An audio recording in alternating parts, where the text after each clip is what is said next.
So, Bore da, Ken, thank you for the introduction. It's been a pleasure to work with Ken for a number of years on a number of things. As Ken said, I work for the Older People's Commissioner for Wales. If you don't know who she is, her name is Sarah Rockira, and she's appointed to be a voice and champion for older people all across Wales, all older people. And she was unable to be here today, so you have me speaking to you instead. I've been asked to speak about carers and the human rights of carers. Ken had mentioned that I am a barrister, however, we're not going into lots of legal detail today about human rights. There's far too much goes on out in the world, in my opinion, on the legalities of human rights. What I just want to talk about today is just the practical implications of human rights for older carers and for any carer. In the past, I've done some work with younger carers as well, and these things apply to them just as much as to older carers. And also just want to talk a little bit about the responsibility of public bodies to uphold the human rights of carers. So let's think about this for a moment. Human rights, really easy. Number one, for people who are human. That's everybody. It doesn't matter who that person is. So you don't have to be good enough to have human rights. You don't have to be intelligent enough to have human rights. You don't have to even know that you have human rights for public authorities to be in a position where they have to uphold your human rights. And what rights are we talking about? Technically, we're talking about rights that come from legislation here and in Europe, but a lot of the time we just have to think in terms of common sense. How would I want to be treated? That's how I should be treating other people. That's how their human rights are upheld. Some of the human rights that people talk about are things like a right to life, so the right not to die.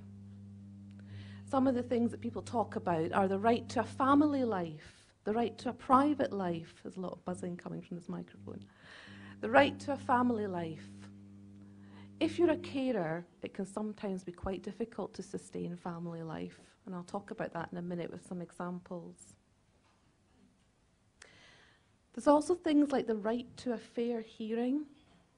In the past week, I've been involved in various parts of Wales supporting some carers who felt that they didn't have a fair hearing on certain issues. And that hadn't been recognised as a human rights issue by those who were supposed to be helping them. And thankfully we've sorted some of those situations out. Some people say to me, well, of course we uphold the rights of people. We have a policy on it. We have a bit of paper that we give to everybody. We tell them how we uphold their rights. But these policies are not worth anything unless they're put into practice. And that's one of the jobs of the Commissioner, is to make sure that these rights are put into practice. My job, I have quite a long job title, and sometimes I forget what it is. It's the Director of Protection, Scrutiny and Human Rights.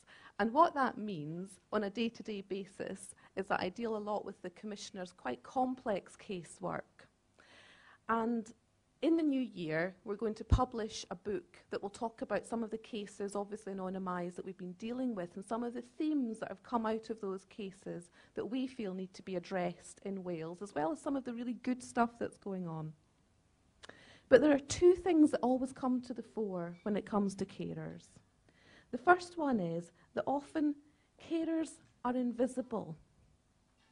Now, in many situations, it is right that there's a lot of concentration on the person who is being cared for, or the person who perhaps is ill or has a disability. But often, the carer becomes sidelined in the process. And in some local authorities, there's some fantastic work happening to bring carers into the limelight, and especially under the carers measure, for them to have their needs met. But in some places, that's not the case. The other thing that we find is that often carers who stand up for the rights of those they are caring for, So they're standing up for the human rights of the person that they are supporting. They're labelled as being troublesome or complaining too much. And I can see a few nods going around this room. It's a serious issue. It really is a serious issue, and it can lead to serious consequences. We know that sometimes when people raise concerns about things, they can be ostracised, they can sometimes be bullied. Last week I was dealing with a couple who have to move house because they've been bullied. These are serious issues. Because this is being filmed today, I just want to be a little bit careful about what I say about cases that we're dealing with. And the cases that I am referring to, I have permission from the people involved to share these with you. They are anonymised, you won't know where they are in Wales and so forth. But I just want to use them to highlight sometimes how, whilst we can meet the needs of many carers, sometimes we just miss others because it's not staring you in the face that they are a carer.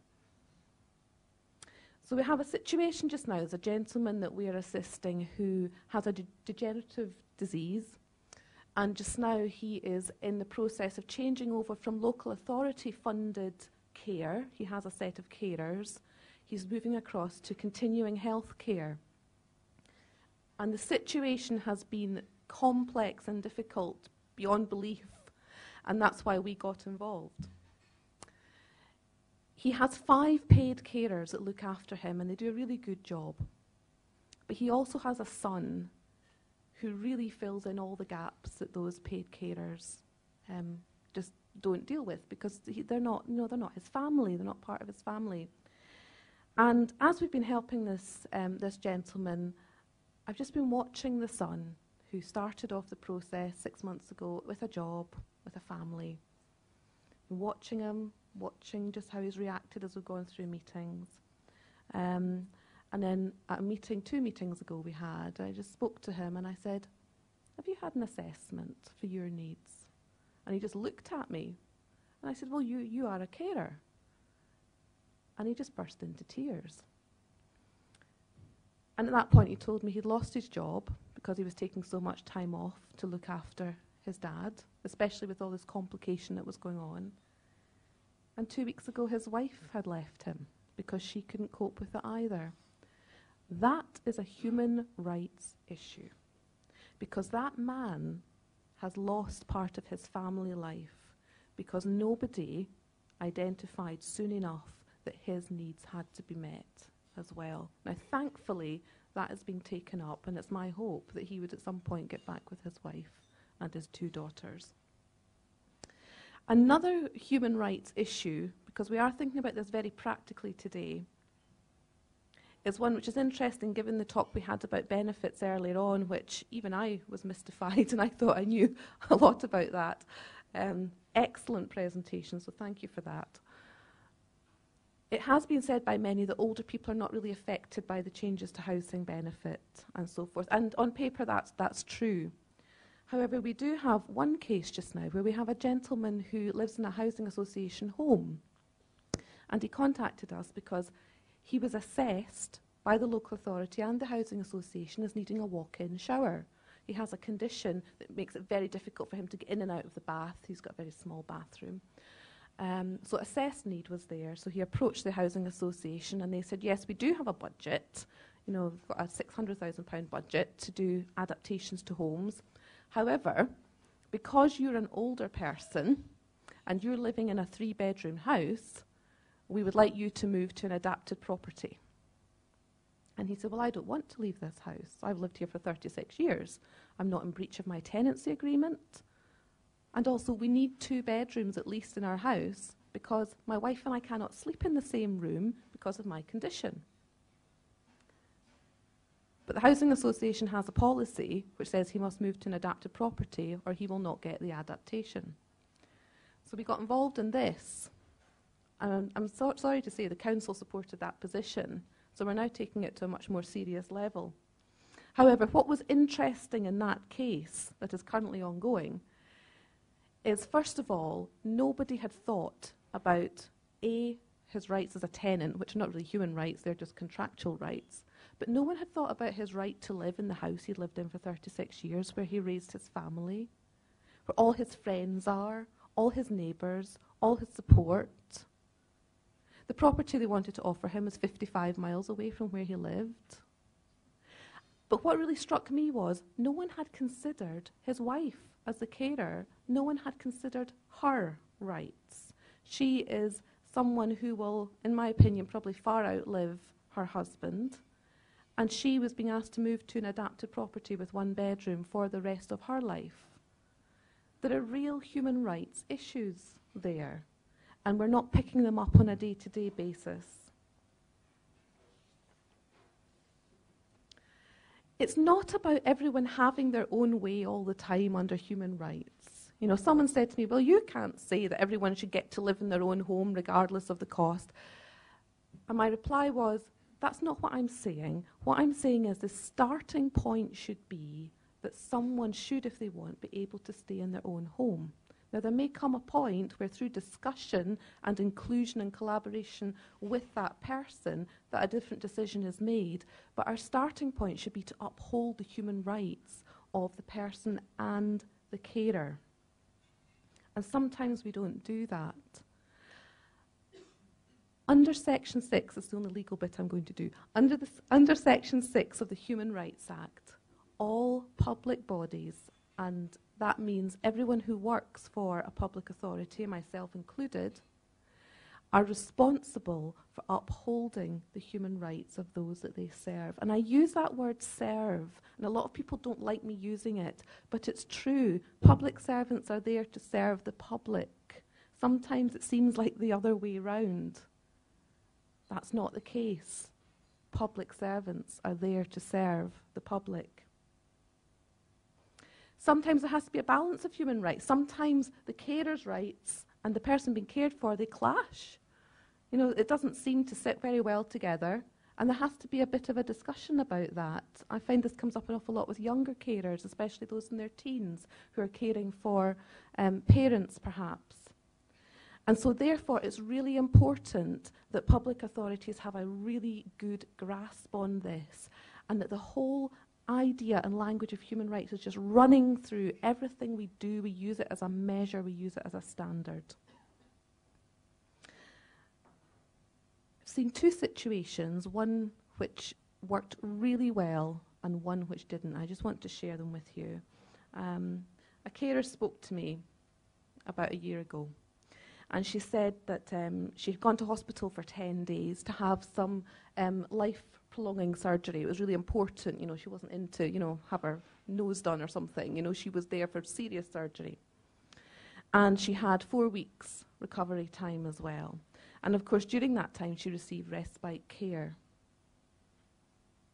She was then told that that respite care would then be deducted from the package of care that she'd been given for the year. And she said, it wasn't really respite though, was it? I was in hospital. We need to think these things through. It's difficult in times of limited resources, but we need to think them through. This woman has a right to life. She had a right to that surgery. So what are the implications for us when we're meeting those needs? Another carer that I met was having real trouble really in holding her marriage together, because she was on call essentially 24 hours a day. She was not caring for her spouse, she was caring for a child. And her husband was becoming very resentful of the amount of time that was being spent with this child, and, you know, would kind of say, well, you know, maybe I'll have to leave, maybe I'll do that. And she was at her wit's end how to resolve this situation. When she was on a routine visit to the hospital with her son, there was a nurse there who was clever enough to just ask that extra question of, and how are you doing? You know, and sometimes just that little question of, and how are you doing, is enough to just open the floodgates of, well, this is what it's like. So it's not a case of, how are you doing? Okay, they're doing fine, tick the box. A genuine question of, how are you doing? And they were able to identify this woman was getting no time with her husband. It was having this consequence for the marriage. And really, it was having a consequence for the son as well, because the parents were not in a happy situation. They were able to put in respite care 1 night a week to help them go out and have a date. And they were able to put in respite care 1 weekend a month to help them just go and do whatever couples who don't have to care for children with a disability get to do. That was because someone recognised that that woman had a right to her family life. So let's take it away just in the last little while. Just checking time. Let's take it away from the personal situations just now, because they are important, and what we've heard today, particularly from Betty, has been so helpful and sobering as we think about these things. But let's take it up to that national level. From what I have seen, there are 3 things that we really need to address in Wales from a human rights perspective. And I apologise if some of them just seem so basic, but we need to get the basics right. And I speak that to all of us. In our work, we also just need to get the basics right. We need to recognise what the rights of carers are. And that seems so obvious. But sometimes we need to just think that little bit beyond, oh, the carer looks really tired. Oh, that's just how carers look. What is it that's making that person really tired? Is there something we can be doing to help? Is there a problem with their family life? Is there a problem with their health which could lead to, in the long run, a deprivation of life? Is it that they're not being listened to, they're not having a fair hearing, and a frustration is driving them mad with it? And they're getting angry. And then when people get angry, they're labelled as troublesome and vexatious, and we don't want to talk to you anymore. And the shutters come down. And that can all stem from perhaps not having a fair hearing. And just a reminder, there's a legal obligation on public authorities to hold up these rights.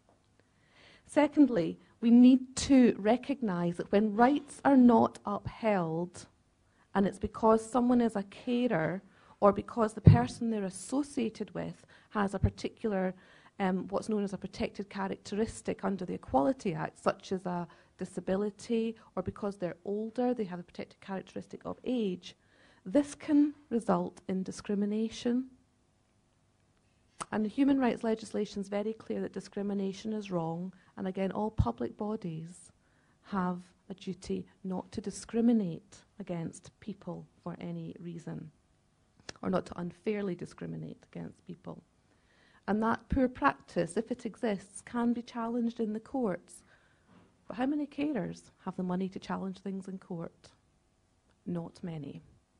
And that's why it's important that bodies like the Commissioner, but also, more importantly, those who are leading organisations across Wales, whether that's Welsh Government or whether it's authorities across Wales, are recognising these things and making sure it's embedded in practice right the way through the organisation.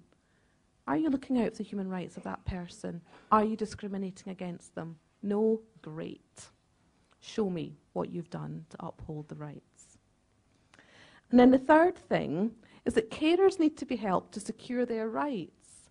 Now, I think when you're in a difficult situation, you don't just sit there and think, what's my human right? What article is it under? People don't think like that. They just think this is totally unfair or this is really difficult.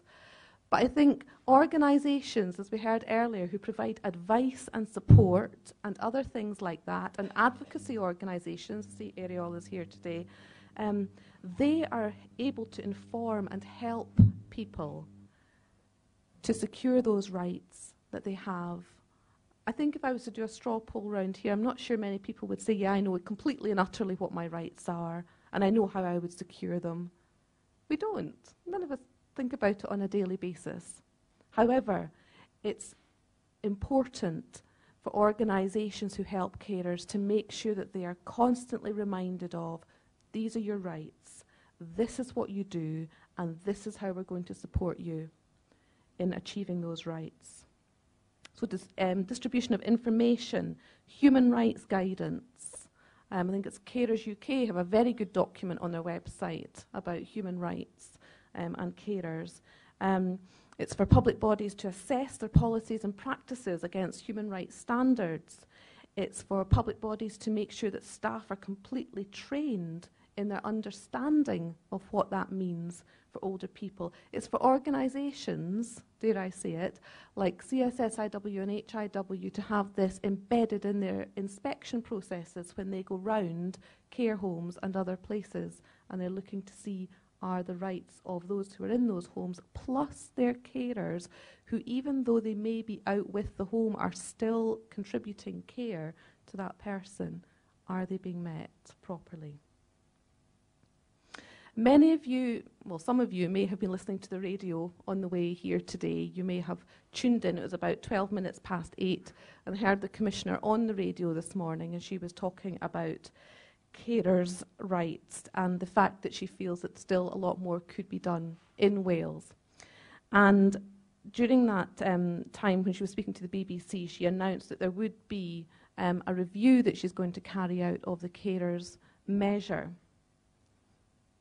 And she's planning on doing that next year. What she wants to do, though, is to do that in conjunction with carers' organisations. So she does not yet have a plan as to exactly how that review is going to be carried forward. She wants to hear from carers' organisations as to how carers believe a review of the current system should be carried forward. Because one of the things that is really worrying to carers just now is the repeal of the carers measure, which will take place in 2016, when the Social Services and Wellbeing Wales Bill comes onto the books. Now, the Commissioner has sought reassurances from the Deputy Minister for Social Services that the provisions under the carers measure will not be diluted through the Social Services Bill. The Deputy Minister has responded to say that that will not be the case, they will not be diluted, and that carers will actually be given more rights through the Social Services Bill. However, in light of the forthcoming legislation, and in light of the fact that things are going to change, I think it is a good time to have a little look at how things have improved or not. And it will be a patchy picture, I think, across Wales under the carers measure. So all I can say is watch this space, and the Commissioner will be in touch in regard to that review. The last thing I want to talk to you about is something that you will hear about in the next few weeks. And it's called, I think it's going to be called this, because what happened was the Commissioner chaired an advisory group to advise the Welsh, an independent advisory group to advise the Welsh Government on a Welsh Declaration of Rights of the for older people.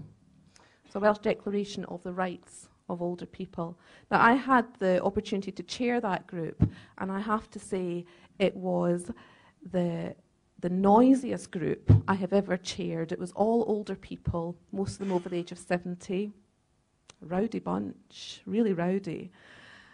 There was lots of laughter. There was lots of talk about, the rights that people have.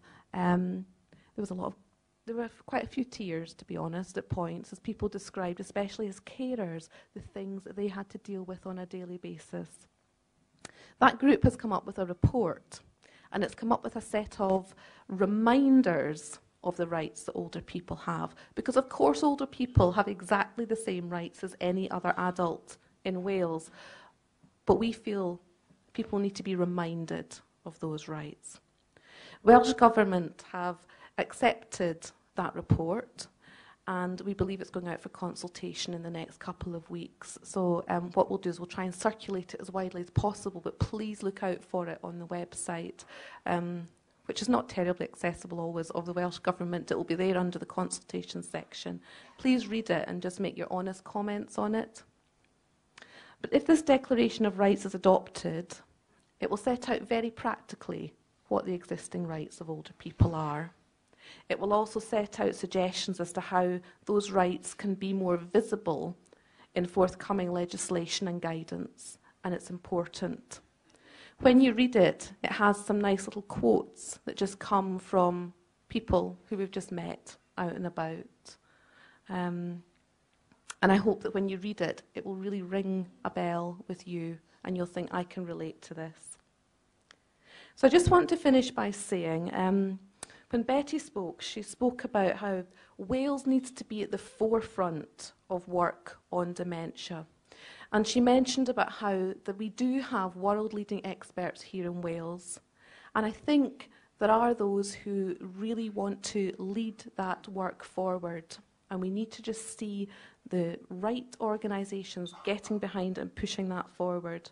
I would add to that, we want Wales to be at the forefront of the rights of carers.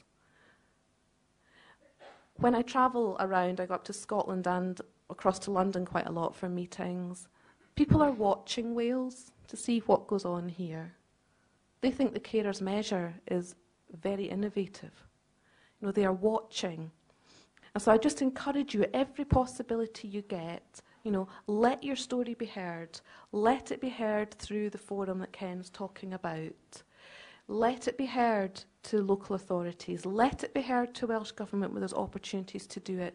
Talk about these things. Ask people, what are my rights as a carer? And hopefully, together, there'll be enough of us who are going to take this and move it forward so that Wales becomes a real example of how to treat carers well. Thank you very much.